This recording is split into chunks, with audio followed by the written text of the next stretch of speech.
Internet, c'est un petit peu comme dans la vie finalement. Il y a plein de trucs sympas, mais il y a aussi des choses qui le sont nettement moins. Et ce soir, Damien est venu attirer notre attention sur un phénomène inquiétant qui prend un petit peu trop d'ampleur. Ça s'appelle le happy slapping, ce qu'on pourrait traduire finalement littéralement par claque joyeuse. C'est quoi ça? Alors en fait, le happy slapping, c'est une tendance qui vient des États-Unis.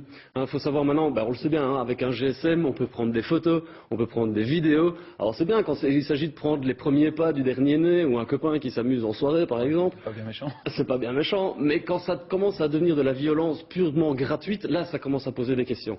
Et c'est vrai que les jeunes n'ont pas toujours conscience non plus de l'usage qu'ils font de leur GSM.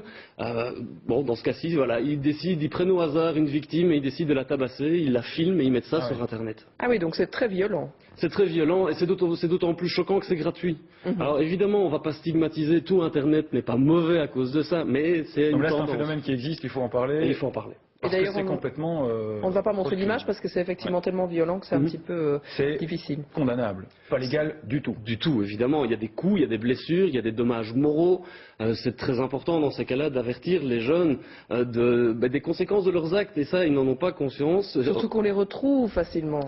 Ah, toujours. À partir du moment où un fichier est mis sur Internet, on sait toujours remonter à la source, pour autant qu'on soit mis au courant que ce fichier existe. Alors, il faut déposer plainte quand ce genre d'événement arrive.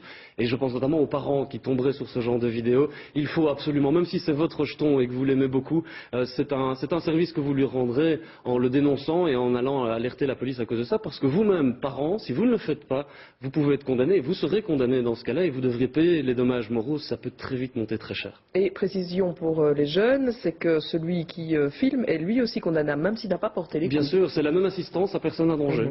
Il est tout à fait condamnable et les écoles aussi sont condamnables. On sait que les écoles sont propices à ce genre de choses. On est avec des GSM, on ne peut pas interdire les GSM dans les écoles. Si le directeur entend parler de quelque chose, il doit aussi... Il doit le faire, parce que l'école peut être condamnée aussi. D'accord. Un phénomène, effectivement, dont on vous parle, qui a pris pris au sérieux en France, puisque la loi contre la délinquance a été amendée justement pour rajouter ce type de délit. Donc, faites attention. Voilà. Plus réjouissant, maintenant, on va poursuivre notre petit parcours sans tambour ni trompette.